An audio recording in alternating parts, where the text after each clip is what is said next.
Welcome to the next edition of Grid Forward Chats. I'm Bryce Yonker with Grid Forward. We're very pleased to have with us Undersecretary for Infrastructure at the U.S. Department of Energy, David Crane. David, welcome. Well, thank you for having me, Bryce. David, it's a pleasure to have you on the podcast. Can you share briefly about your background and what's led you to the role as Undersecretary for Infrastructure? Well, how much time do you have? I'm an older guy. So no, I've spent most of my career in the electric industry. After being initially trained as a lawyer, I notably was the CEO of a power generation company, NRG Energy, and I came into the Department of Energy a couple years ago after Congress passed and President Biden signed the bipartisan infrastructure law to be the first ever Undersecretary for Infrastructure to help implement that law and build out the transmission system and prove up other technologies that are critical to the clean energy future. So I think you answered this, but let's go a little deeper. Can you give a general overview of the Undersecretary of Infrastructure? Why is DOE focused on supporting energy and grid infrastructure, and dive a little bit deeper on the details? Yeah, well, so, for your private sector viewers, the way to think of the Undersecretary office is it's sort of the equivalent in the corporate world to a chief operating officer, except because these federal agencies are so big, we actually have three chief operating officers, three undersecretaries. One of them deals with nuclear weapons. One of them deals with the 17 national labs. And then there's me. And if you think of the Department of Energy as historically been based on research and development, as you know, in the modern world of technological innovation, we don't call it just R&D anymore. We call it R&D, D&D, with the last two Ds being demonstration and deployment. So this infrastructure vertical was set up in order to do these big commercial-sized projects in the field across a range of energy technologies. And so that's where we have program offices that focus on certain technologies. One that we'll talk about a lot today called GDO that focuses on transmission. But we also have a multi-technology office and one that also deals with manufacturing supply chain. And then there's other things, the strategic petroleum reserves, the power authorities, Bonneville and all. But why don't I stop there? Just a few parts. Yeah. So let's maybe lay a little bit of the foundation before we dive into the things you guys have in motion. From your vantage point, what would you say is in the way for near-term progress on accelerating advanced energy and grid capabilities? Well, I think, first of all, it's always important just to put all that, progress or lack of progress in context. I think progress is being made, and certainly progress has been accelerated, over the last 2 years as we do this. The question is it going fast enough given the challenge at hand? So, the one thing I would say about the transmission system, which is really the backbone of everything we do as we transition to the clean energy economy, the way I say it is like people think dealing with climate change is complicated. It's not that complicated. It comes down to three things: is be as efficient as you possibly can in your energy use, electrify everything, and then generate electricity with zero carbon sources. And so we're really focused across those three.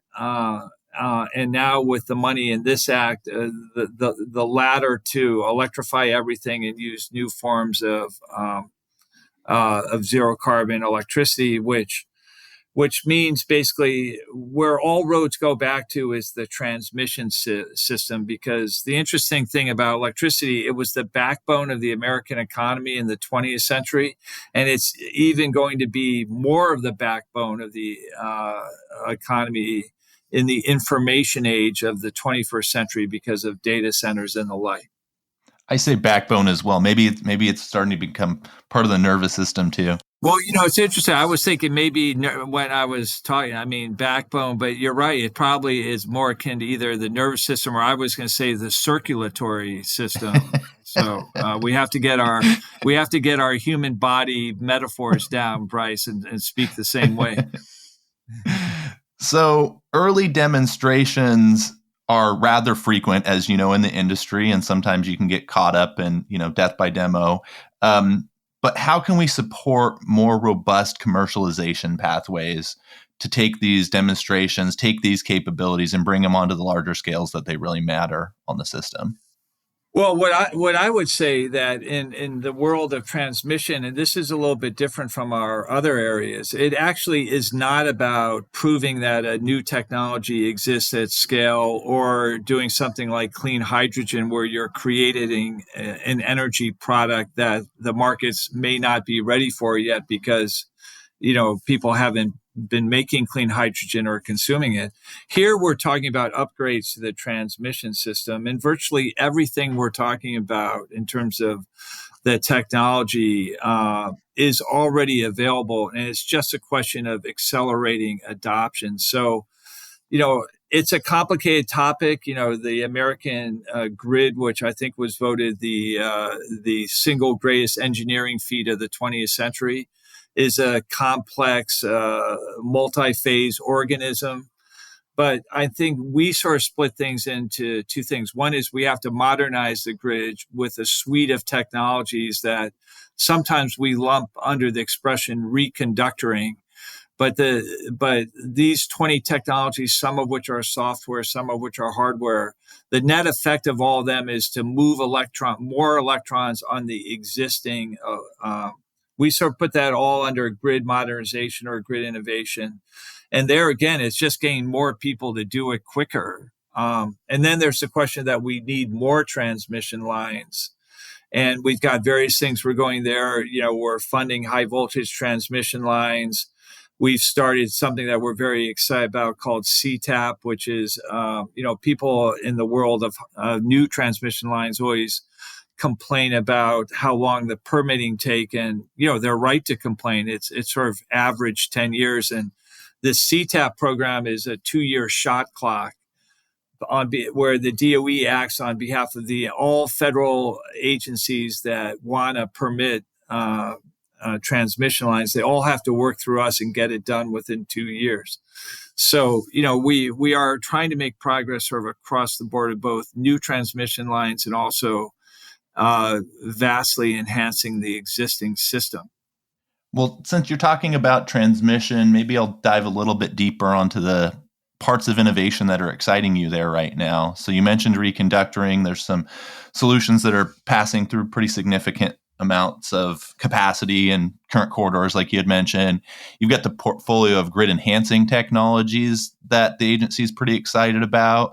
What are you guys excited about? What are you excited about that's trying to drive forward the edge of innovation for transmission? Well, I mean, one thing I'm excited about because, what I would say to you is, it's the numbers that have been appropriated to the Department of Energy are large. I mean, depending on what you include or don't include, let's just say $80 billion. One of the things that's really struck me since I've been here only 2 years as a public servant is people take very seriously around here the fact that this is taxpayer money and has to be spent wisely. And one of the programs, accordingly, that excites me is a program called the TFP program, which I think TFP, and if, don't quote me if I get this wrong, I'm never sure if the F stands for financing or facilitation. So it's either the transmission financing program or facilitation program, where it's a competitive process, and we awarded bids to new high voltage transmission lines where we don't actually give them money, but we give them an offtake agreement for some of the capacity of that line. And then with that enables them to go out and arrange their own financing, and then also other people to take more of the capacity of the transmission line. And it's still early days, but we awarded 3 projects already. And when you talk to the sponsors of those projects, that they at least have told us that this was the spark that they needed to get their developments off the ground. So, I mean, I could go on, but let me just stop there. That's one that I'm very excited about. Yeah, that's great. Let's pivot over to some of the grants. Those are some of the big ticket items, certainly in the infrastructure package and to some extent the Inflation Reduction Act. So if we want to pivot over to this is transmission grid, but also the distribution grid. Our audience has been really excited about the Grid Deployment Office and the GRIP funds. So where do you think the important aspects of driving innovation forward and commercialization are kind of going to, why is it important that we're focusing on that as well? Well, I mean, it's as if we didn't, when we talk about the transmission system, I mean, so far, I've sort of talked about the fact that, everyone's electrifying, demand growth is going up. We just, we're a growing country and we're going to grow, the electric system, I think, significantly faster than just GDP.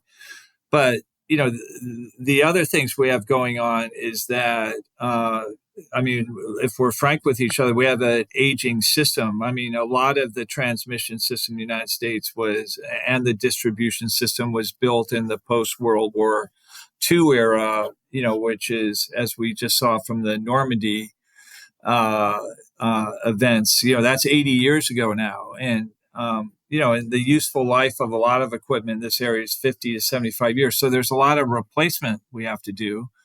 And then, under the category of climate adaptation, we have to recognize the fact that while we're enabling modern life with our electric system, we have to make sure we're not creating situations that can destroy billions of property and even cause loss of life. So part of what our grids award are doing.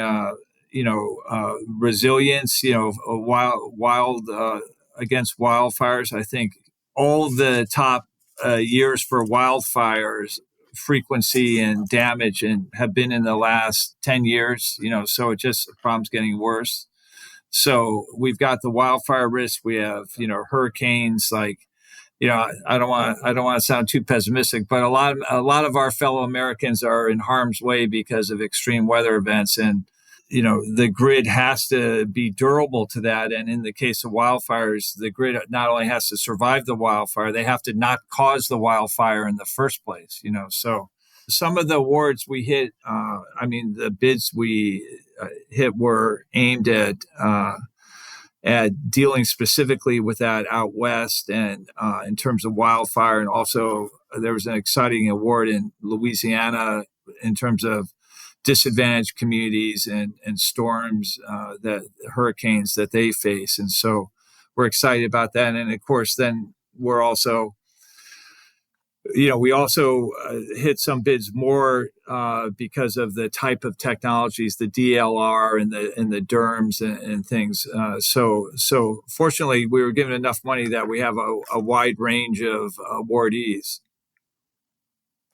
You hit the projects we're closest to, so thanks for the shout out. Still on the grant topic, I think it goes by OSED, but the Office of Clean Energy Demonstrations is deploying advanced nuclear, carbon capture. I think a lot of folks know about the hydrogen hubs. There's some long duration storage. I guess that goes a little bit more towards the generation side of the equation, but what aspects would you like to highlight there that you think are interesting, important, and exciting? Well, I would say two things. And, one of the things that you may not know is before I was confirmed in this job as undersecretary, I actually served for 9 months as the director of the Office of Clean Energy Demonstration. So I know a little bit more about the areas you're talking about. I mean, I think two things that really stand out to me about the multiple technology programs they have. One is, we've been pursuing this advanced modular nuclear reactor initiative for a few years. We actually inherited it from the previous administration. And, nuclear, is a tough technology. But at this point, with the data center thing coming, it's absolutely essential. I mean, there's no other source of zero carbon base load, non-intermittent power that you can concentrate in a small footprint like next to a data center. So So we're very excited about the programs we have moving through OSED on nuclear. And the other thing that really excites me, in part because it's fairly unique, is OSED's industrial decarbonization project. In this case, under the Inflation Reduction Act, they were given close to $6 billion to decarbonize the quote unquote hard to abate sectors. And so for those of us in the Department of Energy who are used to working with renewable companies, oil and natural gas companies, coal companies, this gives us a chance to work with the steel industry, the aluminum industry, the cement concrete industry to decarbonize their efforts. And, we've announced, I think 40 or some awards in that area, $6 billion and, or I guess the number is 33 awards, and very excited about the change we're going to see there. And of course, our goal there with hard to abate is to address sectors that right now or before the federal government came along, we're thinking about deep decarbonization in the 2030s and 2040s. And compel them to think that, well, it's not, if you wait that long, you're going to be at the back of the pack. I mean, the first movers are going to be decarbonizing those industries this decade, not next decade. Costly distribution upgrades, frequent extreme weather events, demand surging from an onslaught of distributed energy resources adoption. Do these challenges sound familiar? If so, you need Virtual Peaker's cloud-based distributed energy platform. We're empowering modern utilities with next-generation virtual power plant solutions to maximize the value of DERs. The Virtual Peaker platform unifies all aspects of DER management, from DERMS to customer engagement and demand forecasting. Learn more at virtual-peaker.com.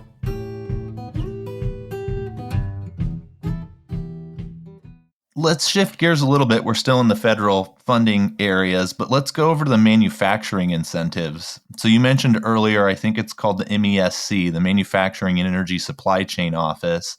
I think the deadline for 48C second round is coming up any day. Why is it important that we're incentivizing onshoring of critical energy components here in the U.S.? Well, Bryce, as I alluded to it earlier, the good thing about this podcast is it's just audio; it's not visual. So you can see, how old I am, but your listeners will not be able to. And I show my age by saying I was just a teenager, but when the two oil shocks of the 1970s came in 73 and 79, I was old enough to see the impact that had on everyday Americans. And the fact that as being a private sector person, sitting there for 40 years while no American administration, Republican or Democrat, dealt with our fundamental vulnerability to foreign sources of oil. I mean, it was very frustrating, as a concerned citizen and then in the industry.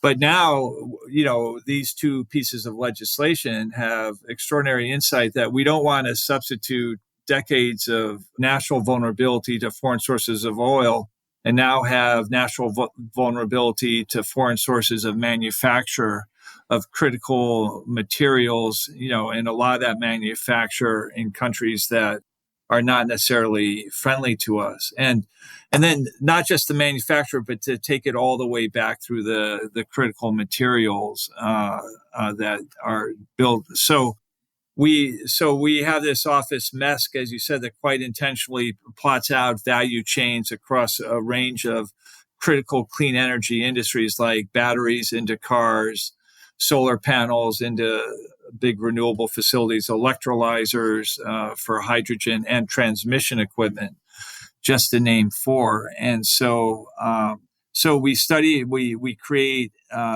do gap analysis. We work with industry to see where the opportunities and weaknesses are.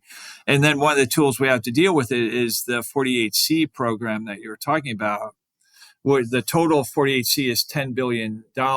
As you say, there's a solicitation right now where concept papers are due on June 21st. So get your concept papers in. the way the 48C works is that you win the tax credit in the competitive process that we oversee, working with Treasury and the IRS. And then you build a factory, and then when the factory's done, we give you 30% of the cost of the factory back. So you have a fully operational factory at 70% of the cost of actually building it. So one more question, maybe related to the expenditures, then we'll ask a few as we wrap up. And this one precedes these bills, right? So often I think called the crown jewels of research in this country. I believe it's 17 national labs that we have that continually are doing research and commercial adjacent efforts to move forward capabilities. So I guess my question will be, how are we collaborating to align the output of that effort to commercial desired interests to really make the impact that we need out in the industry? So, Bryce, it's a great point. I'm glad you brought it up, even though the 17 national labs don't report to me, and each of them has value add to provide. I mean, 4 of the 17 national labs are national defense labs. The other 13 are a little bit more commercial, but we actually deal with them all because they all have value to provide. And I think the key element is that in all these emerging technologies, we've integrated experts from the national lab into the evaluation of the solicitations that we've had. One of the things that we were quite pleased with has been the level of take-up. You know, when I first got here 2 years ago, we were designing these solicitations, and my first worry was that we'd put all this money out for competitive bid and no one would show up. But most of the solicitations have been 5 or 10 times oversubscribed. And so experts from the national labs in the first instance have been deeply involved in giving us, they have this whole scale called the technical readiness level. You know, are these project concepts, ready for prime time? And so, again, I think it protects taxpayer money, but maybe more importantly, it should give the private sector who are going to be involved in financing these projects comfort that the DOE has looked at this and believes that these technologies can scale as proposed. Let's look ahead a little bit. I know past November 5th for federal government is a little bit risky, but the programs, whether they're grants, incentives, tax credits, a lot of those have a 5 or 10 year runway. So where do we go from here? Whether it's past November 5th or past January 25, how do these efforts go forward and kind of run through the finish line?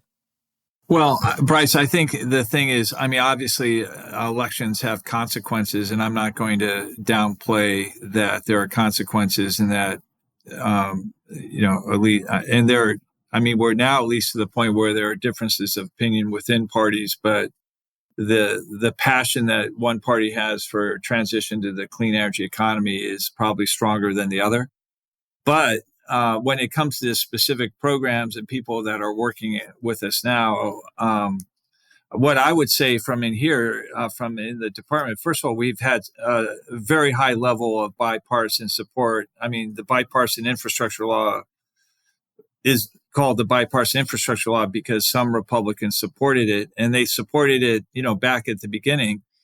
Now that projects are beginning to be awarded, and one of the stories you have not seen written because it would be untrue is, the Democrats have come in and they're only awarding projects to blue states or purple states. I mean, red states have done very well here. And, I've just come off 3 months of going around and announcing projects. And, often to red states, often the Republican governor of that state will be there. And I think there's going to be tremendous support for these projects to continue to go forward because we have implemented this in either, you could either say a bipartisan way or a non-partisan way. And so, I'm pretty comfortable that While these programs may not all be implemented exactly as we would do, or with the pace, vigor, intelligence, nuance, sophistication that we're showing because we're that good, I think they will be. I think they will continue into a next administration, no matter what that administration is. That's an optimistic note. And I remember working across both aisles really in a nonpartisan way to create it. So that's good to hear and recollect on. All right, 2 more questions. I call this one the people power question, right? Because all these solutions and advanced technologies are not going to work if you don't have the people behind making sure that they're implemented effectively. So, are we ready to put these solutions in place now, or what do we need to do to upskill all of the people that are going to be behind the deployment of these solutions? Well, first of all, skilled labor is critical. And fortunately, again, with the foresight that these 2 pieces of legislation have, they gave our department and the Department of Labor a fair amount of money to train up the skilled labor. The thing about skilled labor is location and timing are critically important. A lot of people don't want to move, so we're just finishing our selection map now of, so we'll have a map of the country where all our projects are, and then that can inform the labor, the training. Okay, we need to train a lot of pipe fitters here, and so that part is very important. But one thing that's not talked about much, and this is where people like the solar industry are important, is we're talking about a whole range of technologies that need development expertise and financing expertise. And over the last 15 years, the solar industry and the wind industry have developed a deep bench of people that know how to put deals together. And I think we're going to rely heavily on the solar and wind communities to get into hydrogen and these other areas, long duration energy storage, to help figure out how to structure all these deals, because everything we're doing here is private sector led, just government enabled. And so the human capital on the outside needs to staff up and be there as well. So it's a Herculean effort by everybody. Great. All right. Last question. And you had mentioned looking back 80 years to where the grid is today. I know with the scale of the infrastructure you guys are assisting, supporting, you're often looking 10, 20, 30 years ahead. But let's maybe take a midterm view, call it 3 years, and then a slightly longer view, call it 10 years, or change those numbers if you want. What does success look like in that more near term and then that more midterm vantage point? What does it look like to successfully advance the critical infrastructure of our country and advance the capabilities of our grid? Well, let me start with the 10-year, because that's a little easier. And, not to sound like a member of the administration, but President Biden has the goal for 2035, which is roughly 10 years, is that the electric system be zero carbon. And, I don't know if we'll be exactly there by 2035, but I think we should be darn close. And I think that one goal that I would always put with that is, we are spending a lot of money on investing a lot of money in these new technologies. But as wind and solar have shown, with renewables and some of these new technologies, the cost is up front. And, the cost with building out the transmission system is up front. So, we have to manage that cost now. But ultimately, where this goes is not only should the grid be zero carbon, but electricity will be cheaper for all Americans, and making sort of the life that we all love accessible to even people in the bottom rungs of the income bracket. So I mean, I don't mean to paint a picture that's all roses and things, but I mean there is a very bright end game for where this ends up. 3 years from now, I would switch to like a plant metaphor. Like 3 years from now, you want across all these technologies the roots, the seeds that we've been planting the last couple of years, the roots that are going down. You want to see those plants firmly embedded in the ground. And the only question that the private sector is happening is has is not whether this is all going to happen, but how fast is it going to happen? Because that's there has to be an aura of inevitability about everything we're doing here. The transmission system is built out. These new technologies are going to come on. Heavy duty transport, heavy industry, they're all moving to abate before the end of this decade. So I'd say 3-year goal is irresistible momentum. What a nice place to wrap. DOE Undersecretary for Infrastructure, David Crane, thanks for being on with us. Thank you, and thanks for having me. Thanks again to our season sponsor, Virtual Peaker. If you enjoy Grid Forward Chats, please follow us on your favorite podcast platform, give us a like or a review, and tell your colleagues. You can listen to all episodes and learn more about our efforts to advance the grid at gridforward.org.